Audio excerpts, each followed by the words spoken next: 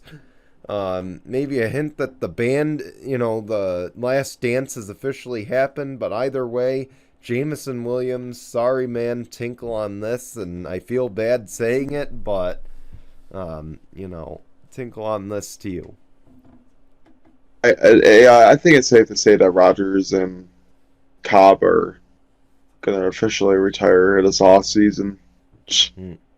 Talk for the Green Bay Packers, but I think it's Jordan Love time. Yeah, I think it's a resounding, or I think it's a pretty far, big crying right now there. But with that, though, real quick, because, again, we're well over. Jason, what's coming up on No Final Bell this week? Oh, the return of Adam Cole, baby. He is officially back with All Elite Wrestling, and a new debut as well of Willie Mack. So definitely watch out for No Final Bell as we will discuss about that. Fortunately, I've been bad. I have not watched last week's episode of Dynamite and Rampage. It's been super busy.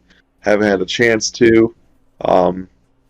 So I do apologize for that. As No Final Bell, we have not had an episode out this week. I would think that we'll eventually have we'll be back eventually. Probably going to be skipping at least last week's and probably talk about this week's. I just have a lot of AEW to catch up on. I will say that. Yeah, understandable. Out of Turn 4 will return soon as well. I already mentioned the first Saturday in February at 7 p.m. Eastern. We'll have our the first Saturday in February, February 4th, 7 p.m. Eastern. We'll be back with that. Again, YouTube, Facebook Watch. It'll be a 2023 season preview. We're going to get you caught up on all the off-season news. There was some big news this week, and I can't wait to talk about that when we return in a few weeks. But in the meantime, we thank you for watching. And we'll see you on Saturday for our picks on YouTube. Otherwise, we'll see you next Sunday for another edition of Sunday Morning Tinkle. Until then, goodbye, everyone.